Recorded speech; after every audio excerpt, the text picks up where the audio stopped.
judi online, siapapun yang jadikan sasaran, khususnya orang miskin. Kenapa? Karena itu banyak. Dan literasi digital dan finansialnya itu rendah, sehingga mereka mudah dibuai. Jangan mudah terbuai apa. Pokoknya sesuatu yang dia kasih kamu lebih dari bunga bank itu bohong kemungkinan besar, jangan dipercaya. Komputernya itu harta karun. Itu terkoneksi ke servernya, kita jadi tahu IP server yang sebenarnya ada di mana. Lalu ada harta karun finansial. Kalau mereka masuk ke kripto atau apa, ya di situ semua akun kriptonya.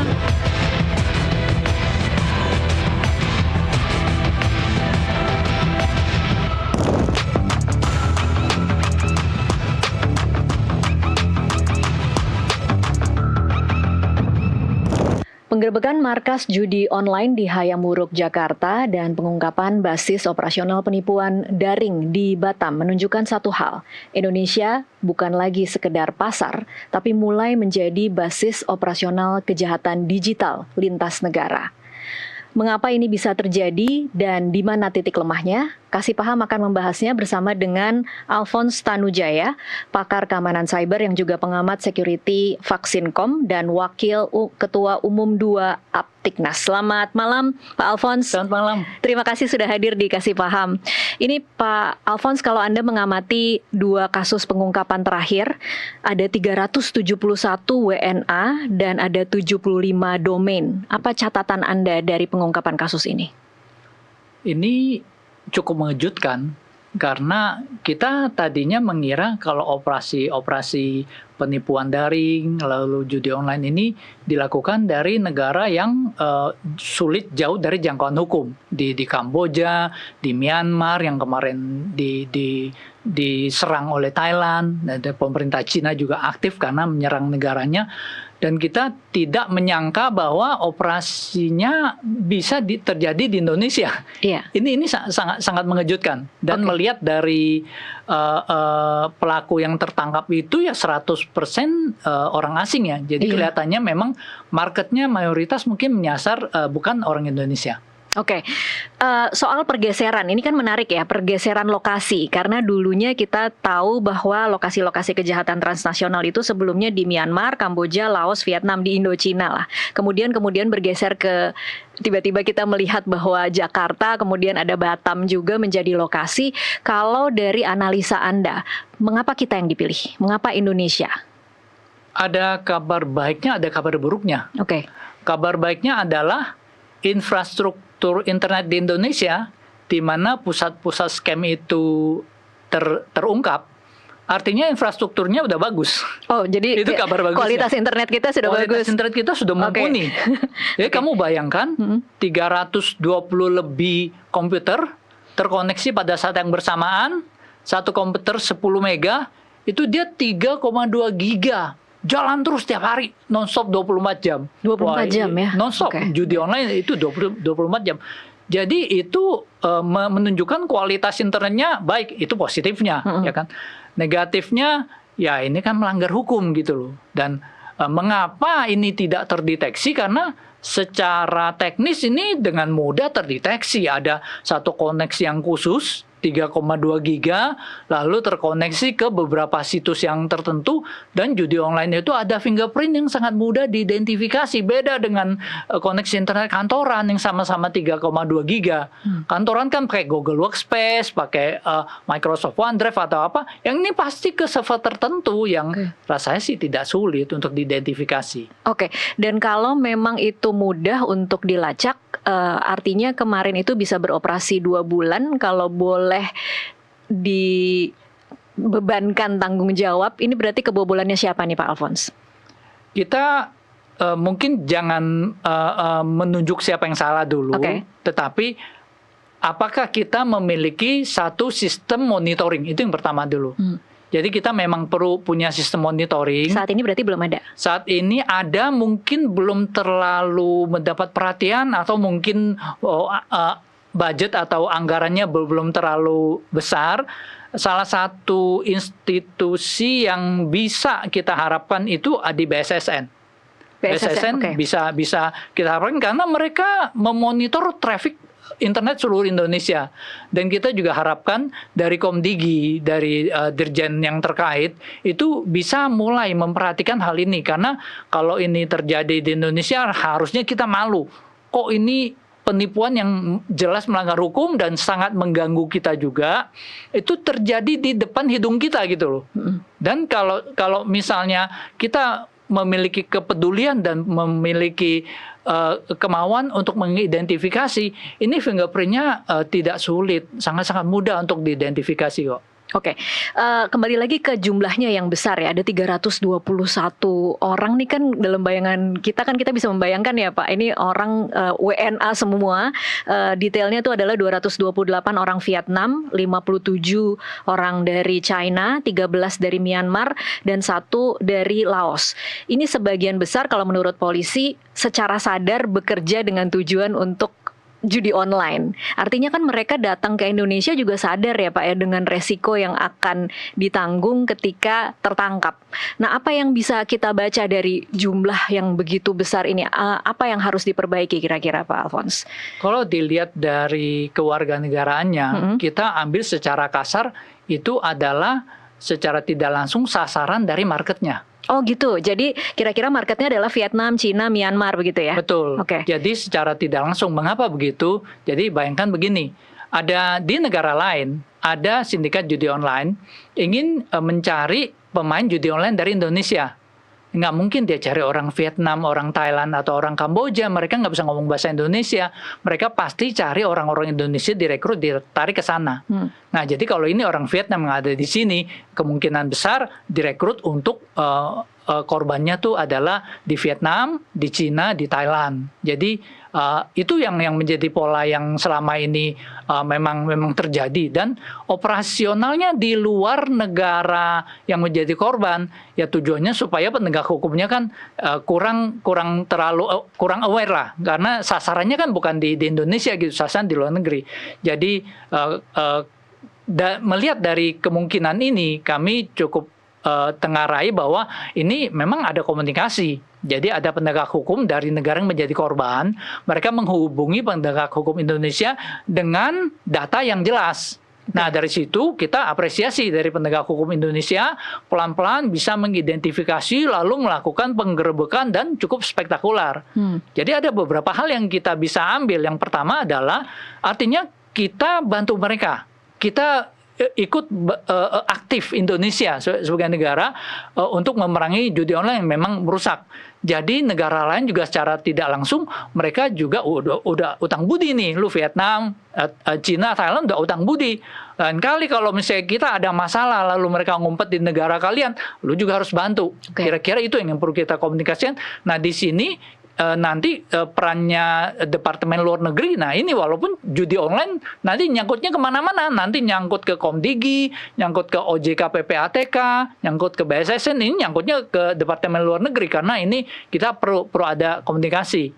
Nah, lalu dari situ dapat dikatakan bahwa kita sudah kerjasama, apalagi Indonesia di ASEAN dapat dikatakan sebagai pemimpin gitu kan. Jadi kita lihat bahwa ini merupakan satu hal yang positif lah, dan kepolisian juga Indonesia memang memiliki kemampuan dan kapabilitas kok untuk mengidentifikasi dan menangkap. Nah, cuman nanti kita bahas setelah ini bagaimana sebenarnya 321 komputer dan pasti ada beberapa server itu merupakan harta karun forensik luar biasa yang bisa dikembangkan lebih jauh lagi. Menarik tadi Pak Alphonse mengatakan bahwa polanya itu selalu si kantor atau markas judi online-nya ini tidak berada di negara yang menjadi sasaran untuk korbannya begitu ya. Nah, kalau melihat pola seperti ini, sebenarnya dari sisi Indonesianya sendiri, Pak, seberapa penting sih kita menjaga negara kita agar tidak menjadi lokasi? Karena kan kita memang bukan korbannya ya, tetapi apakah penting buat kita untuk kemudian memang bukan berdasarkan tip dari negara yang menjadi korban, tetapi kita juga lebih aktif lagi menyadari potensi-potensi. Karena ini kan kalau kita tahu ya Pak ya, ini bekerjanya di gedung perkantoran di pusat Jakarta. Artinya itu benar-benar seperti kata Pak Alphonse tadi, di depan hidung sendiri kita mungkin tidak bisa membedakan mana yang kerja kantoran atau yang dengan komputer itu ternyata mengaktifkan sesuatu yang berupa kejahatan. Sebenarnya ISP kalau melihat koneksi itu kelihatan kok. Jadi koneksi pengelola ada 2 kantor, ada 3 kantor. 1 kantor biasa, 1 yang kantor umum, 1 kantor pengelola judi online. Oh, oke. Kalau dilihat dari jenis koneksinya, lalu bandwidth-nya, lalu jam operasinya itu kelihatan. Kalau judi online itu 24 jam, yang simpelnya yang bisa kita lihat. Itu 24 jam. Kantor mana ada yang 24 jam? Iya. Kantor kan jam kerja, itu pertama. Yang kedua, kalau kantor biasa, itu terhubungnya ke aplikasi-aplikasi produktif, ke Google Workspace, ke OneDrive, ke Amazon yang untuk produktif. Kalau judi online dia terkoneksinya ya ke server judi online. Oh, oke. Nah, itu kan sebenarnya bisa diidentifikasi, ya kan? Kalau VPN kita perlu cari tekniknya lagi, ada caranya. Tetapi setiap koneksi yang besar yang memang ini kita harus agak malu lah, yang ngurus ISP ini mungkin ini sedikit sentilan untuk APJI ya, Asosiasi Pengusaha Jasa Internet Indonesia. Cobalah nanti anggota-anggotanya ini diberikan training dulu untuk kalau bisa janganlah mendukung aktivitas memberikan koneksi internet untuk aktivitas ilegal seperti judi online ini, dan diajarin anggotanya gimana cara identifikasinya, gimana caranya kalau perlu dari Komdigi BSSN, oke, protokol-protokol tertentu diblok sehingga mereka akan makin sulit. Aku nggak bilang 100% akan bisa ngeblok, tetapi ini akan mempersulit dan nggak membuat malu kita gitu loh. Gila, di depannya hidung kita itu 300 lebih penipu ini dan pengelola judi online menjalankan aksi di Jakarta loh, di Jakarta dan di gedung perkantoran ya. Iya, betul. Ya, kalau kemudian kita melihat tadi Pak Alfons sudah mengatakan ini kan sebenarnya dari infrastrukturnya, dari komputer-komputernya bisa melacak forensik digital. Apa yang seharusnya dilakukan setelah ini nih Pak, dan apa yang kemudian bisa dikejar? Nah, ini bagi orang IT ini harta karun. Kalau bagi kepolisian kira-kira TKP tempat kejadian perkara, jika terjadi perkara lalu nggak ada orang boleh masuk area itu di garis kuning oleh polisi. Takutnya ada orang datang, dia ada sidik jari yang seharusnya pelakunya itu, lalu ada orang mengacang-acang jadi kacau balau, jadi nggak bisa disimpulkan dengan baik. Kira-kira kalau di gambaran nyata seperti itu. Nah, kalau di dunia IT itu komputernya harus langsung dimatikan dari internet, koneksi internetnya langsung dimatikan, nggak ada orang boleh login, bahkan ketika penangkapan langsung polisi semua tangan di atas gitu loh. Kenapa? Supaya dia nggak sempat ngereset handphonenya, nggak sempat matiin. Jadi semua tangan di atas, lalu diambil handphonenya satu-satu, ya. Habis itu disuruh buka handphonenya, itu pertama. Yang kedua, komputernya itu harta karun. Itu terkoneksi ke servernya, kita jadi tahu IP server yang sebenarnya ada di mana. Lalu ada harta karun finansial. Kalau mereka masuk ke kripto atau apa, ya di situ semua akun kriptonya. Itu kamu punya komputer itu, orangnya operator kamu suruh buka semua password, semua pinnya, ya itu uangnya di sana gitu loh. Ya, itu banyak, dan koneksi-koneksi DNS, IP, lalu domain-domain pengelola domainnya itu harta karun yang mungkin 1-2 bulan diolah itu belum tentu habis itu. Itu luar biasa. Jadi jangan dibiarkan, jangan ditinggalkan, dianggap sebagai orangnya udah ketangkep aja, udah kirim balik ke negara biar dihukum berat. Ya oke, tapi sebenarnya 321 komputer dan beberapa server dan router itu harta karun yang luar biasa. Jadi perlu melibatkan ahli forensik untuk cari dia servernya ini mana aja, dan ada yang hati-hati juga. Kalau ada database dari judi online itu, jadi ketahuan siapa aja yang main. Jadi dia handphonenya mana, siapa yang main, IP-nya berapa. Tolong berhati-hati. Jadi jangan disebarluaskan atau apa. Nanti malah merupakan pelanggaran UU PDP. Tetapi setidaknya ini supaya masyarakat juga tahu. Lu kalau main judi online nih ketangkep nih pengelolanya, nama lu bisa muncul gitu loh. Jadi hal itu yang bisa menjadi yang kenapa kita bilang ini harta karun forensik yang luar biasa. Mengetahui kan satu hal ya Pak Alfons, mengetahui servernya, mengetahui aliran dananya itu satu hal. Apa tantangan selanjutnya? Karena kadang-kadang kan kalau seperti ini kan mungkin servernya di negara lain ya Pak Alfons ya.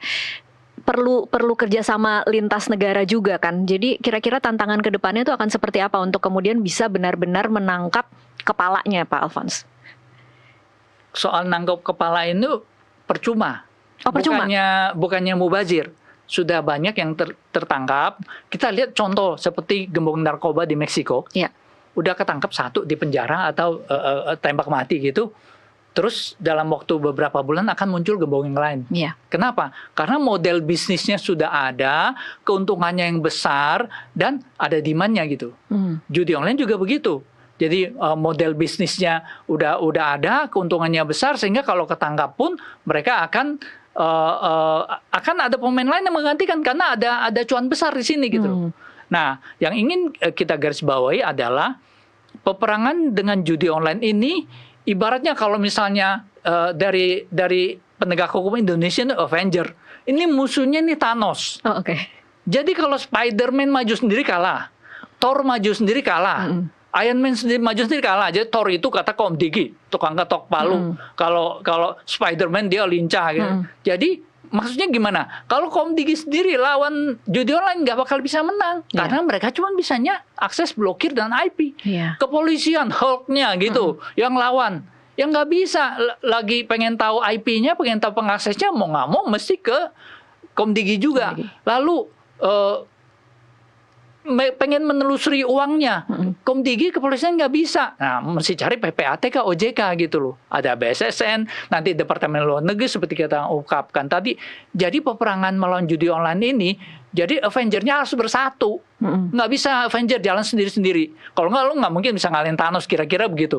Nah, jadi gimana cara bersatunya? Ya kita selalu sarankan bentuk satu satgas. Kalau waktu kemarin sempat dibentuk di bawah Kemenpolhukam itu di bawah ada kepolisian, ada Komdigi, ada PPATK, OJK. Nah, itu yang kita sarankan untuk dijalankan terus. Dan karena ini ada model bisnis yang selalu untung dan tidak mungkin kamu tangkap orangnya terus sudah selesai terus judi online ini hilang. Ini adalah maraton. Ini bukan lari jarak pendek atau jarak menengah gitu loh. Itu yang perlu kita sadari. Jadi tolonglah bentuk satgas ini yang benar-benar bekerja dengan hati, jangan malah pagar makan tanaman seperti kemarin di Komdigi, ya kan. Jadi benar-benar jalankan dengan hati dan jalannya untuk jangka panjang.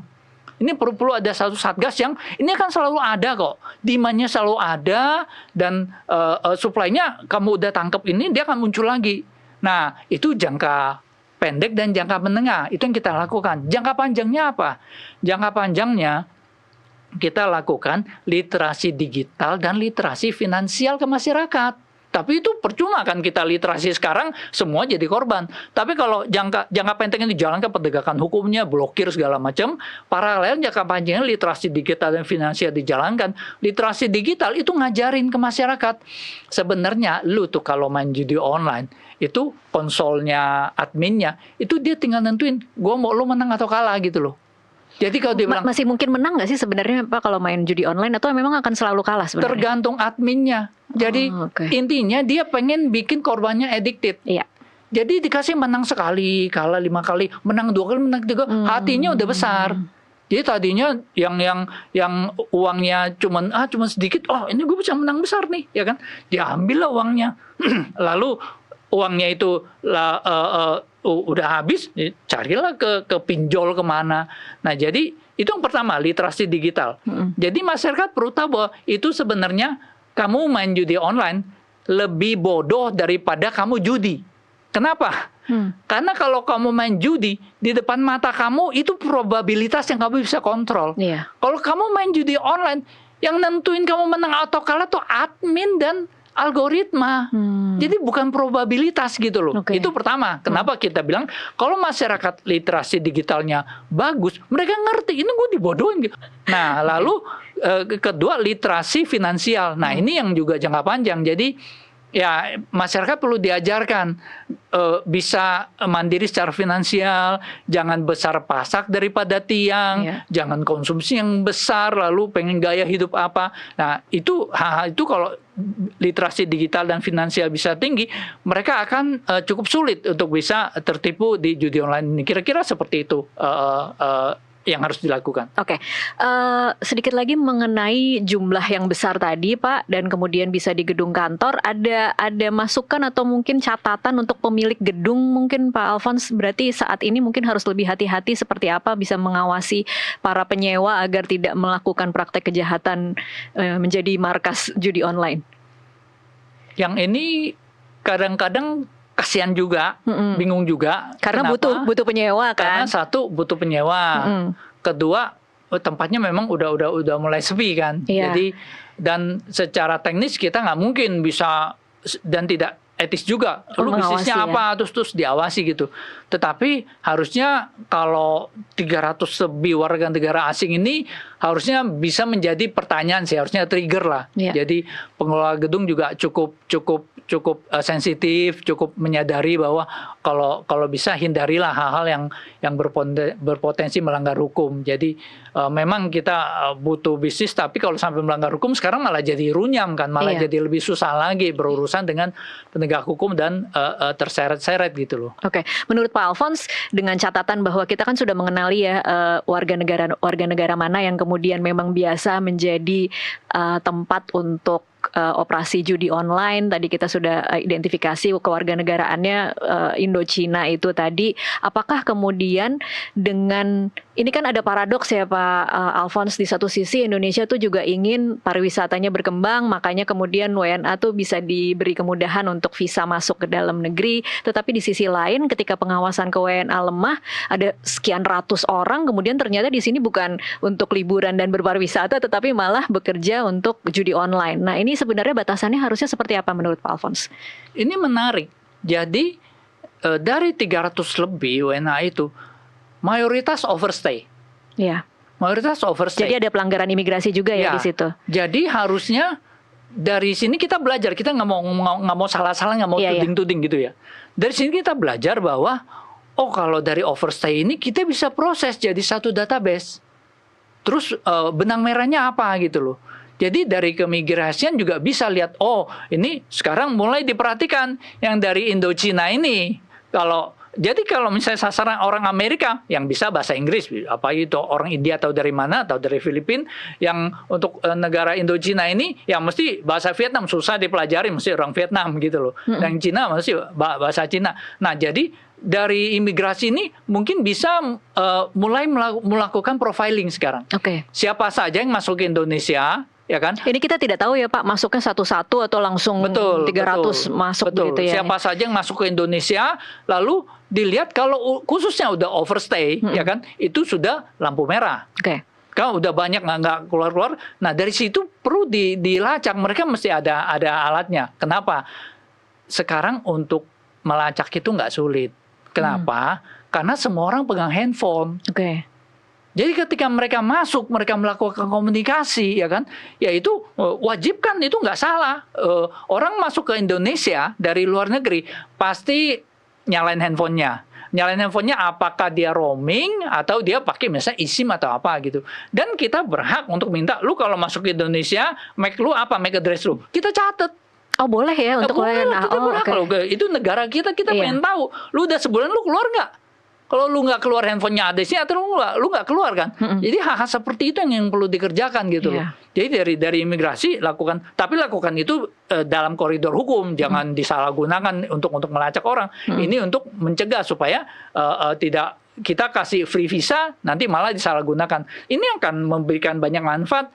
Banyak yang bukan untuk judi online juga, banyak yang overstay di Bali juga bisa keungkap dan bisa ditindak. Sekarang kan ibaratnya imigrasi cuma jadi gerbang masuk aja buat visa on arrival, terima duitnya aja, tetapi kontrolnya kurang jalan gitu loh. Nah, kontrolnya jalan itu bukan cuma pas keluar lu tangkap, tapi pas udah overstay, lu udah tahu, lu udah ngelacak nih orangnya di mana nih, lu sampernya balik lu ke negara lu. Harusnya itu yang dilakukan. Dan itu mungkin ya Pak dilakukan ketika mereka overstay, kemudian kita bisa punya datanya dan kita bisa tahu mereka lokasinya di mana, tuh seharusnya bisa dilakukan. Secara teknis kalau ingin dilakukan itu mungkin, dan kalau masalah undang-undang dan legal itu perlu untuk didukung. Kenapa? Karena ya hal seperti ini kita bisa cegah kan. Iya. Oke, kita harus break dulu Pak Alphonse, nanti kita lanjutkan di segmen selanjutnya. Pemirsa tetaplah bersama Kasih Paham, kami kembali usai jeda. akhiri hari Anda dengan peristiwa yang Pemirsa, terima kasih Anda masih terus menyaksikan Kasih Paham. Kita lanjutkan perbincangan. Pak Alphonse, kalau selama ini yang kita ketahui atau yang publik ketahui, cara pemerintah untuk membasmi judi online itu adalah dengan upaya blokir. Tapi kita juga tahu bahwa upaya blokir itu kan sebenarnya seperti menggarami lautan. Jadi diblokir tapi kemudian besok timbul lagi ribuan situs lainnya yang kemudian tidak bisa terkejar oleh pemerintah untuk diblokir. Bagaimana seharusnya, Pak? Ya, kalau misalnya kita mengandalkan blokir untuk mengatasi hal ini, saya nggak bilang bodoh, tapi kurang pinter gitu. Sama aja nggak sih, Pak?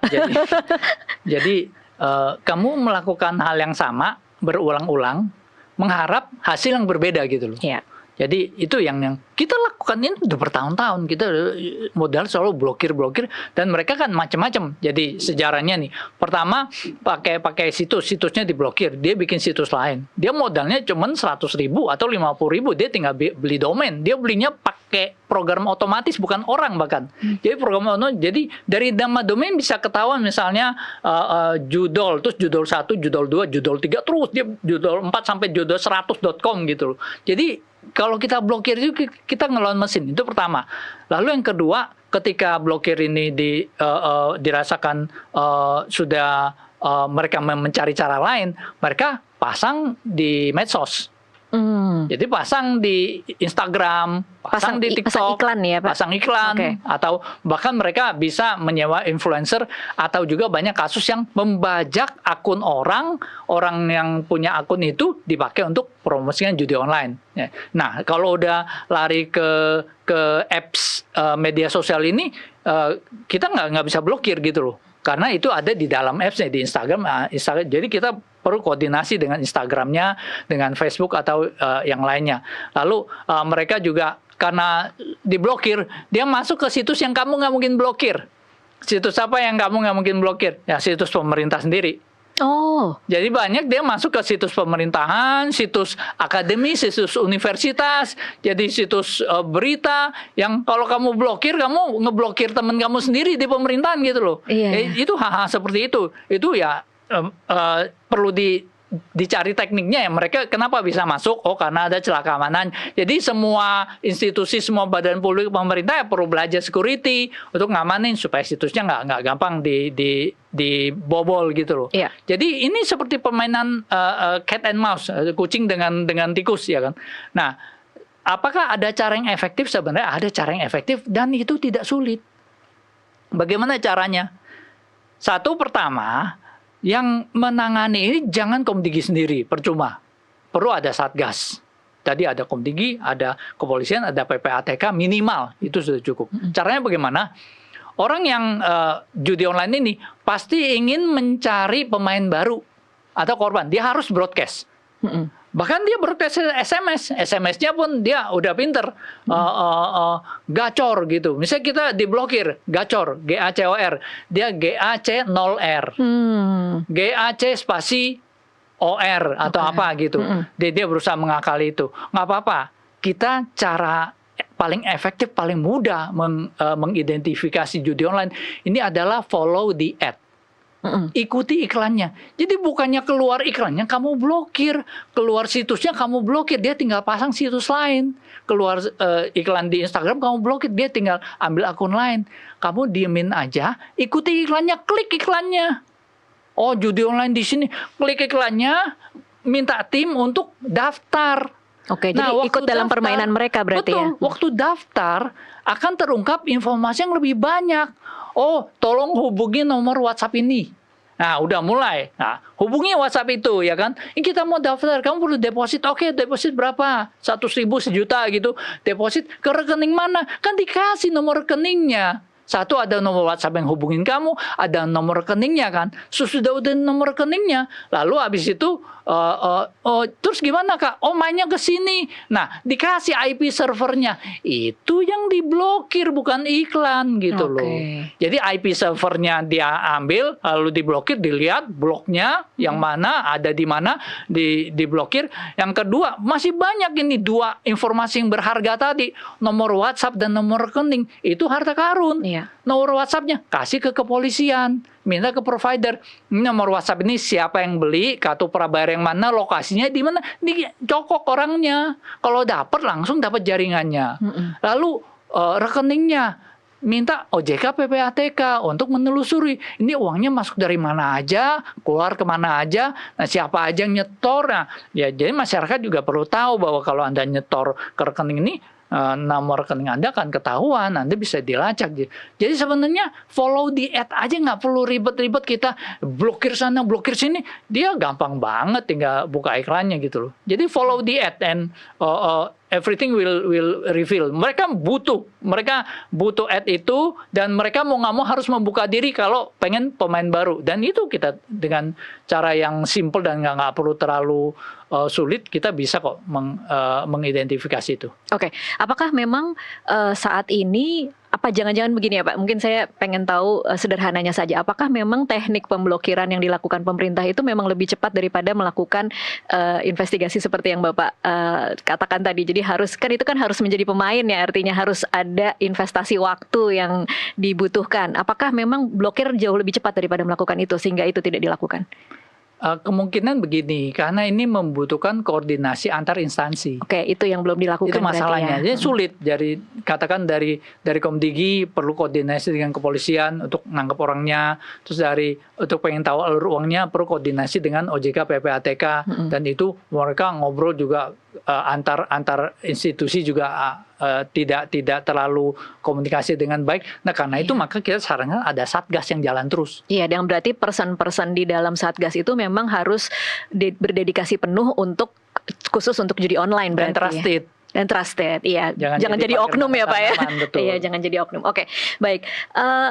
Sekarang kalau kita mau menggambarkan bagaimana cara kerja judi online ini biar masyarakat juga tahu Pak Alphonse, bagaimana sih sebenarnya judi online itu menyasar korban-korbannya, apa yang mereka lakukan dan siapa yang biasanya jadi korban, profil yang seperti apa dan algoritmanya seperti apa Pak Alphonse?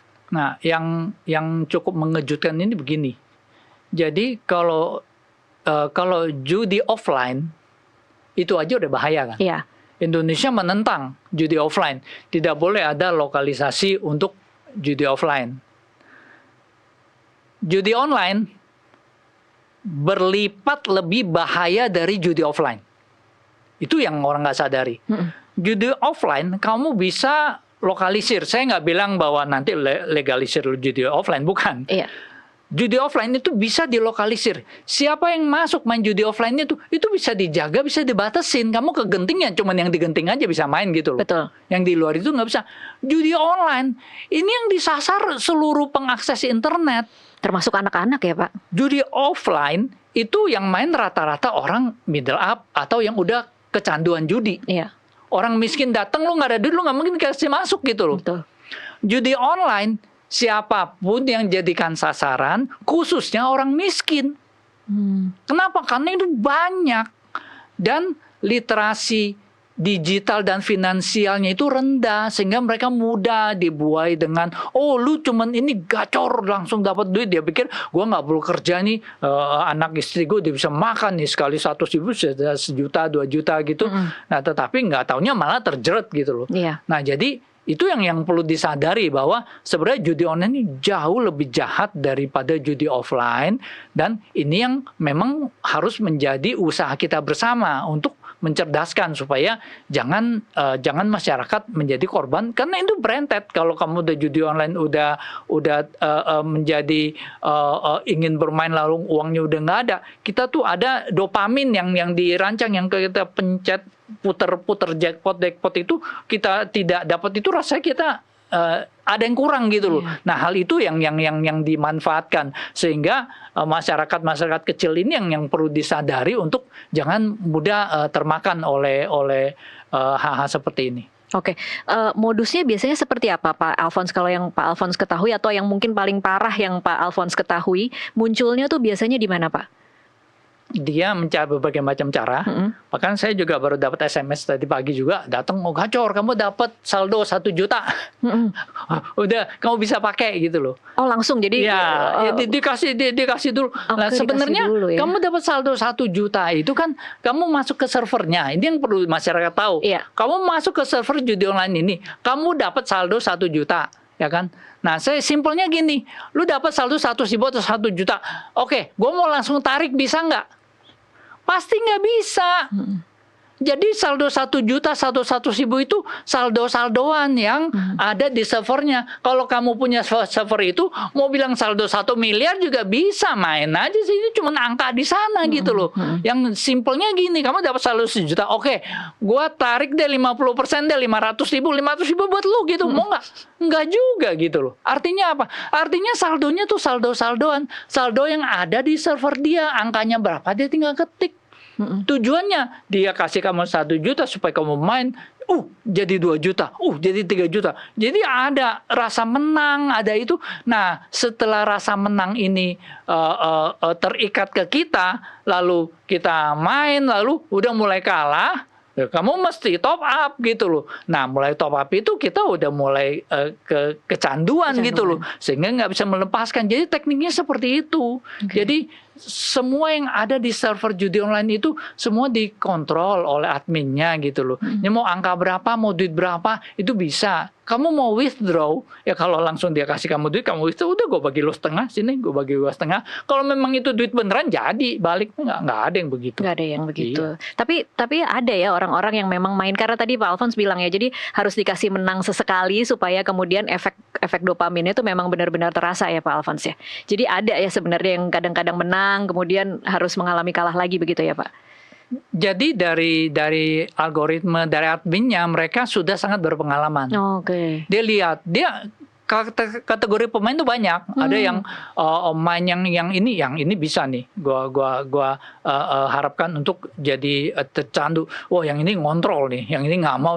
Ada mereka. Dan mereka punya algoritmanya mereka juga. Mereka punya algoritma dan mereka punya pengalaman, dan mereka mencari orang yang mudah terbuai gitu loh. Sedangkan orang punya kontrol, walaupun sangat sulit dapat orang yang mudah punya kontrol itu, ya kan? Yang punya kontrol itu ya mereka nggak akan dapat make money banyak, dan ada aja gitu. Tapi ya nanti yang akan jadi korbannya adalah yang paling lemah ini yang perlu menjadi perhatian kita. Oke, kalau untuk yang paling lemah ini berarti apa kira-kira Pak Alphonse cara yang paling efektif untuk melindungi mereka agar tidak terjebak terhadap judi online? Karena kadang-kadang kan bentuk judi online itu agak-agak beda tipis. Ada yang rasanya seperti main game. Iya, rasanya seperti main game, tapi ternyata itu juga judi online. Nah, bagaimana caranya melindungi orang-orang yang mudah sekali untuk terjebak, Pak? Ini ada satu hal positif yang dilakukan oleh pemerintah yang kita perlu garis bawahi, kita apresiasi juga. Jadi Komdigi kemarin menelurkan aturan dari turunan dari UU ITE, dari Presiden Perpres sudah, lalu namanya PP Tunas. Iya, yang untuk anak-anak ya? Ya, untuk anak-anak. Jadi anak-anak di bawah umur 16 tahun nggak boleh akses media sosial. Jadi secara tidak langsung sebenarnya itu melindungi masyarakat, melindungi anak-anak, melindungi banyak anak-anak dari konten-konten yang tidak baik, terutama salah satunya judi online seperti ini. Ini kita perlu apresiasi. Kenapa? Karena dengan menelurkan aturan ini, itu tantangan dari PSC besar sekali, dan itu raksasa semua. Dari Meta, dari Google, dari TikTok semua. Tapi dengan berjuang yang sekuat mungkin dan masyarakat mendukung, dan kita semua orang tua yang punya anak pasti mendukung, karena kita nggak mau anak kita rusak. Lalu yang kedua, ini yang perlu kita sadari, Indonesia ini punya keuntungan bonus demografi. Kita tuh usia mudanya ini saat ini sedang besar-besarnya, dan dalam waktu 10-20 tahun itu akan tongkat estafet untuk memimpin Indonesia yang besar. Beda dengan negara Jepang sekarang tuh udah gendut di bawah, jadi yang tuanya yang banyak, jadi yang kerjanya tuh sedikit gitu loh.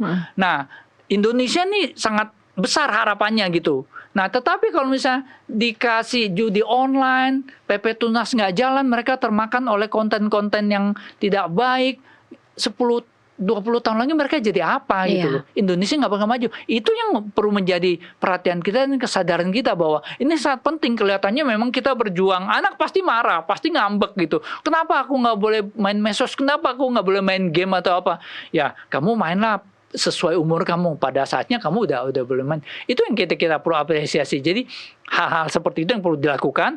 Lalu yang tadi lagi kita ulang lagi, literasi digital, literasi finansial tetap harus dijalankan, dan ini antar instansi. Jadi nanti Kemensos juga perlu. Jadi jangan cuma minta kasih bantuan aja, tapi lu udah ikutin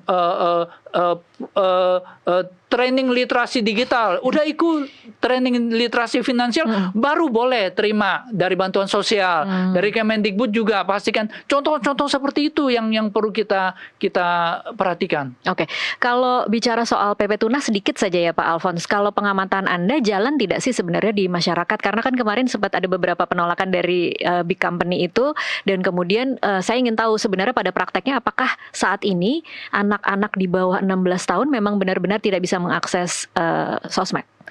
Oke, ini pertanyaan yang menarik dan beberapa informasi yang bisa saya sampaikan, saya ketahui ya. Indonesia termasuk satu negara awal yang membatasi akses media sosial di dunia loh. Iya, setelah Australia. Setelah Australia, Indonesia, ada Uni Eropa, sebelumnya Cina, tapi Cina negara berbeda lah. Iya. Ini mereka kontrol luar biasa. Lebih ketat ya. Nah, dan Indonesia ini bisa berhasil mendapatkan komitmen tertulis dari PSI besar. Jadi dari Google, Meta, Roblox, TikTok, itu semua sudah komitmen tertulis. Yeah. Artinya secara hukum mereka tunduk pada aturan. Itu kita apresiasi, dan negara tetangga itu ngintip gitu loh. Wah, gimana, berhasil nggak di Indonesia nih? Malaysia ngintip banget karena mereka sangat berkepentingan. Kenapa ini penting? Dulu kita lihat sejarahnya. Waktu dulu kan orang menganggap bahwa Cina lu terlalu mengekang, ya kan, membatasi. Lihat dong negara maju nih, negara barat nih, Australia, ya kan, bebas gitu. Lalu sesudah berjalan bertahun-tahun, dari lembaga pendidiknya, tenaga pendidik ngasih tahu bahwa ini memberikan pengaruh negatif nih.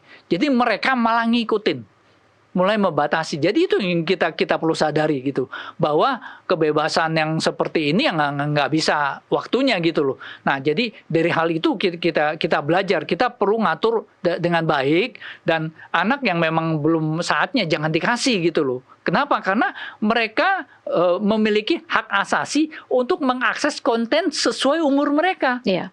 Kalau kita nggak batasi, ya konten dewasa lah mereka akses, konten hoax atau spam, itu secara nggak langsung itu melanggar hak asasi anak. Orang terbalik, orang suka bilang, loh bagaimana dengan hak asasi anak mengakses untuk bermain? Enggak, terbalik. Itu hak asasi anak untuk tidak terpapar konten yang dia nggak boleh gitu loh. Itu yang sebenarnya yang perlu digarisbawahi. Dan kita cukup realnya apresiasi. seperti apa? Realnya seperti apa, Pak? Realnya begini. Tidak mungkin, saya informasikan, tidak mungkin kita bisa menjamin 100% dibatasi. Tidak bisa diakses anak tuh tidak mungkin ya? Tidak mungkin, ya kan. Tetapi saya pernah jadi orang tua. Saya pernah ngalamin suka dukanya. Saya tahu dampaknya negatif. Saya bilang anak saya 3 ya kan, udah gede-gede sekarang. Kamu nggak boleh akses ini dulu, aku nggak kasih handphone dulu, ya kan. Terus yang terjadi apa? Ya dia masih nurut sama saya. Tapi waktu ke sekolah kan teman-temannya punya handphone, teman-temannya akses. Peer gitu pressure ya Pak. Jadi dianya alienasi. Jadi alien, iya jadi alien. Terasing kan, kesian gitu. Nah, walaupun ya saya tetap disiplin jalan, saya kasih pengertian. Nah, dengan adanya PP Tunas ini artinya kan semua nggak bisa. Nah, sebenarnya secara tidak langsung pekerjaan orang tua itu dibantu oleh pemerintah. Betul. Jadi dia ke sekolah, nggak bisa, itu nggak bisa juga. Kalau ada yang bisa ya oke. Ada pakai VPN lah, pakai proxy lah bisa. Tapi ada yang unik, ada yang lucu. Di Cina, VPN itu mereka setengah tutup mata. Oh, dibuka. Pemerintahnya nih ya? Ya. Oke. Kenapa? Bukannya mereka nggak bisa blokir VPN tuh gampang. Walaupun ribet, nanti kopernya teriak, yang pakai VPN nggak bisa jalan, ya kan? Tapi rupanya setelah riset menunjukkan bahwa kalau anak udah bisa pakai VPN, ngerti jaringan segala macam, secara nggak langsung literasi digital dia naik. Jadi dia nggak mudah ditipu, dikelabui oleh informasi bohong ini gitu loh. Oke, menarik ya itu. Jadi di satu sisi men-challenge anak juga sebenarnya. Betul. Jadi hal itu yang perlu kita sadari. Jadi ya kita nggak mungkin bisa mencapai 100%, tetapi yang di kota-kota besar atau di Pulau Jawa ini saya katakan anak yang cukup beruntung, orang tuanya 20-30% itu orang tuanya sadar dan membatasi, itu pun susah. Ya. Bayangkan yang 70% di luar Jawa atau di luar kota besar ini, yang orang tuanya bahkan anaknya pasti lebih ngerti dari orang tuanya. Bukannya parental control, anaknya ngontrol orang tua, bahkan orang tua cuma tahu kasih handphone, kasih apa, dia nggak ngerti apa-apa gitu. Itu 70% itu yang tertolong. Itu yang dan kita sangat berharap dengan adanya ini 10-20 tahun lagi kita lihat hasilnya. Oke, baik. Kita break dulu lagi sejenak Pak Alphonse, nanti kita lanjutkan di segmen terakhir. Pemirsa tetaplah bersama Kasih Paham, kami kembali usai jeda berikut.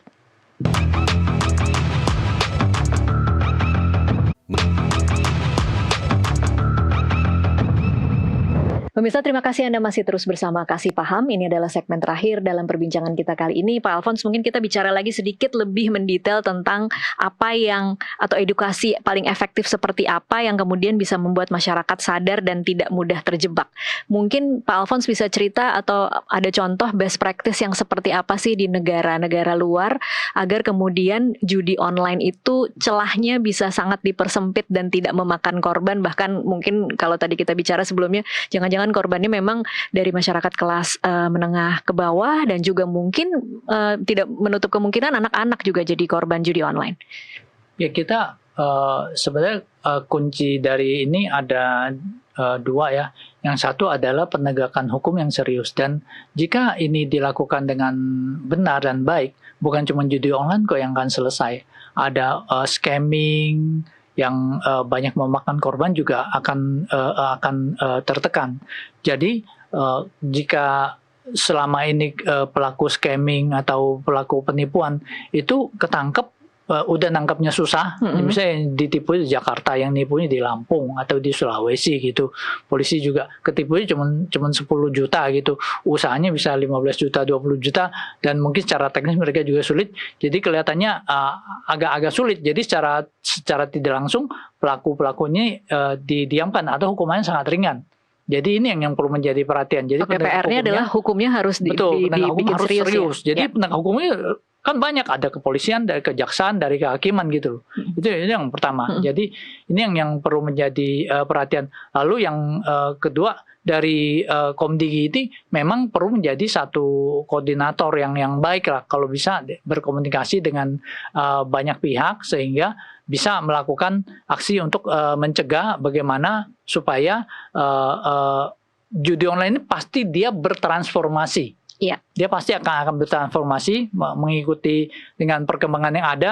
Ya, jadi ingat, ini adalah maraton. Ini bukan lari jarak pendek. Jadi staminanya harus ada, dan yang kamu lawan bukan mesin, bukan ini, tetapi manusia yang nggak kalah cerdiknya gitu loh. Jadi hal-hal seperti ini yang harus kita perhatikan. Dan masyarakat juga memang ini menjadi tugas bagi semua elemen, semua lembaga ya, bahwa kita perlu meningkatkan literasi digital dan finansialnya. Dan yang jadi masalah ini adalah masalah sekarang digitalisasi. Yang aparat negara ini umumnya baby boomers atau yang dekat-dekat situ. Oh iya. Apa Bapak Alphonse mau mengatakan bahwa jangan-jangan memang aparat penegak hukum yang saat ini bekerja dan punya kewenangan memang tidak bisa atau tidak sanggup mengejar kecepatan. Kita harus, to be honest, kita harus realisasi itu. Dan di sistem politik Indonesia juga kan ada politik barter. Jadi ya kita nggak suruh ubah itu, tapi kenyataan di lapangan seperti itu. Jadi partai yang kalau mau mendukung itu artinya dapat jatah di mana, dapat jatah jabatan di mana. Oke, itu kita nggak suruh ubah, silakan, kalau bisa ubah silakan. Tetapi berikan untuk sektor-sektor yang digital ini adalah pada orang-orang yang millennials atau lebih muda. Iya, yang capable tapi ya Yang capable, millennials atau lebih muda. Jadi anak-anak kita sekarang kalau disuruh ke ranah digital itu udah kayak ikan berenang di kolam gitu. Tapi kalau kita yang baby boomers ini itu katakan ibaratnya seperti monyet berenang di kolam gitu, pasti kalah sama ikan gitu loh. Kira-kira seperti itu. Iya. Kita nggak bilang bahwa baby boomers itu jangan terlibat, ada aja baby boomers yang bisa juga, ya kan. Tetapi serahkanlah kepada millennials atau lebih muda, dan dari sisi usia juga mereka stamina lebih kuat gitu loh. Dan mereka dan kreativitas dan semuanya itu kita tidak bisa duga, Anda nggak akan duga mereka bisa ini. Jadi tolonglah yang sudah agak gaptek ini legowo. Oke, taruh posisi kamu di tempat yang sebenarnya misalnya, oke, kamu jadi pimpinannya, oke, tapi kamu ada pasukan yang jago. Nah, itu boleh, kamu goes saja udah tuh ngontrol-ngontrol gitu loh, ya kan. Nah, biar di lapangan ini orang digital ngerti digital, biar mereka perang. Kalau kita yang nggak ngerti ini suruh perang, ya tiap hari ini digitalisasi ini berubahnya sangat cepat gitu loh. Jadi kalau nggak diikutin seminggu 2 minggu aja kita udah ketinggalan. Jadi itu yang perlu sadari. Jadi silakan kalau memang jabatan dipegang oleh pejabat-pejabat yang kurang mengerti digitalisasi, tolonglah cari orang yang benar-benar mengerti. Kalau bisa ada sertifikasi, ada ke standarnya. Oh, minimal dia mesti begini, baru boleh pegang jabatan itu. Jadi saran kami seperti itu. Dan ini kalau bisa di seluruh Indonesia, jadi jangan tidak merata, karena Indonesia besar sekali dan kita kadang-kadang nggak fair ya kalau bandingkan Malaysia dengan Indonesia aja, mereka tuh 2 pulau besar, kita tuh ada 13.000 pulau gitu loh. Kita juga memang dengan challenge-nya sendiri, dengan keunikan sendiri, dan saya percaya dengan adanya internet ini, jika dimanfaatkan dengan optimal, internet ini akan memberikan satu multiplier effect bagi kegiatan ekonomi. Iya. Itu saya sangat percaya, dan negara nggak perlu sampai terlalu detail, sediakan saja infrastrukturnya gitu loh. Jadi sekarang banyak yang belum ini, pokoknya kamu sediakan infrastruktur. Simpelnya begini, seperti kamu nggak perlu ngajarin petani gimana cara nanam padi, kapan ini pakai pupuk apa, enggak. Kamu cuma perlu bangun jalan aspal yang bagus dan nggak rusak ke depan rumahnya. Otomatis tiap kali hasil panennya itu dia akan langsung ke kota gitu. Itu akan sama seperti internet. Jadi kamu nggak perlu tahu caranya gimana dia mengoptimalkan internet, kamu sediakan dulu ke seluruh pelosok. Kalau mereka udah akses, dampak negatif pasti ada, tetapi otomatis ekonomi akan jalan. Itu yang saya sarankan. Jadi tolonglah infrastruktur ini dibenahi dulu, nggak perlu sampai gigabit speednya. Kamu 50 sampai 100 Mbps saja udah cukup gitu. Yang kayak judul ini 3,2 gigabit di Jakarta udah bisa kan? Nggak perlu sampai segitu. 50 Mbps per rumah aja itu rasanya sekarang udah cukup. Di seluler kita itu udah lebih dari cukup, udah bisa. Jadi kira-kira itu yang kita harapkan dari pemerintah, dan masyarakat juga menyadari bahwa tolonglah didukung pemerintahnya, selalu positive thinking dan jangan mudah terbuai apa. Pokoknya sesuatu yang dia kasih kamu lebih dari bunga bank itu bohong kemungkinan besar, jangan dipercaya. Apapun yang tampil di layar kamu itu di server dia, angkanya tinggal di setel, mau 1 juta, 10 juta, 1 miliar itu tinggal ditambahin nolnya gitu. Jangan Anda dikelabui. Oke, itu menarik ya Pak. Ya memang harus dijadikan semboyan mungkin ya, apapun yang ditawarkan di internet yang lebih di atas bunga bank itu pasti bohong begitu ya kira-kira. Ya, Pak. Bohong, betul. Bohong. Oke. Sedikit soal literasi digital, kalau Pak Alfons melihatnya upaya pemerintah yang dilakukan untuk meningkatkan literasi digital di masyarakat itu sudah efektif atau sebenarnya ada cara lain yang bisa lebih cepat Pak? Usahanya banyak. Jadi kita lihat dari Komdigi juga ada divisi yang khusus untuk memberikan literasi digital, mereka literasi PP-Tuns, dari banyak Kementerian Pendidikan juga berusaha untuk meningkatkan pengetahuan guru tentang digitalisasi. Ya, karena kan seminar tuh kadang-kadang satu hal ya Pak ya, tapi kenyataannya di lapangan ketika mereka menghadapi itu di handphone mereka kayak nggak nyambung gitu Pak. Kadang-kadang mereka tahu sudah mengikuti seminar, sudah mengikuti kelas-kelas literasi digital, tapi kadang-kadang ada missing link tuh antara yang sudah diterima dan prakteknya begitu. Kira-kira harus lebih efektif apa ya pelajaran-pelajaran itu agar kemudian memang seluruh masyarakat kita terpapar dan kemampuan literasi digitalnya bisa lebih naik gitu Pak? kabar baiknya begini. Internet ini secara tidak langsung memberikan satu keadilan atas akses informasi. Iya. Jadi kalau dulu yang kita nggak terkoneksi internet, mungkin di negara maju mereka kemungkinan maju lebih besar. Kamu sekolah di negara maju di Amerika mana jadi lebih pintar. Tapi hari ini dengan adanya internet, semua informasi itu tersedia. Bahkan the offer. Kamu bahkan nyarinya sekarang yang malah pusing. Nah, kabar baiknya apa? Karena informasi tersedia, siapa yang mampu mengakses informasi itu yang akan maju, satu. Yang kedua, terjadi keadilan. Jadi hari ini temen aku di Amerika bisa akses AI, Anthropic, aku juga bisa. Dia bisa maju, aku juga bisa maju. Yang membedakan apa? Yang membedakan adalah apakah aku meluangkan waktu yang dengan baik, apakah aku fokus untuk melakukan itu dibanding yang di sana. Jadi secara tidak langsung adanya internet ini sudah memberikan satu keadilan bagi pemerataan akses informasi. Nah, tetapi ini perlu dijadikan satu habit gitu loh. Kamu nggak bisa pengen udah jago jadi pinter gitu terus jadi pinter terus. Enggak, tiap hari lu harus belajar supaya karena informasinya selalu berubah. Nah, jadi itu yang makanya kenapa tadi kita katakan pemerintah tolong sediakan saja infrastrukturnya gitu loh. Jadi semua akan bermekaran gitu loh. Jadi jangan sampai infrastruktur sediakan aja dikorupsi yang berapa puluh ribu BTS itu yang kita sebenarnya sangat sedih gitu. Solusinya sebenarnya udah ada hari ini sementara ya, pakai low Earth orbit yang satelit itu pakai ya, merek Starlink, tapi bukan cuma Starlink, silakan pilih merek lain. Jadi itu koneksinya bisa cepat dan tidak tergantung kepada tulang punggung fiber optik. Tetapi jangan terlena, ingat Komdigi, mohon kalau udah pakai Starlink udah enak, terus lupa bangun tower, bangun tulang punggung internet. Kenapa?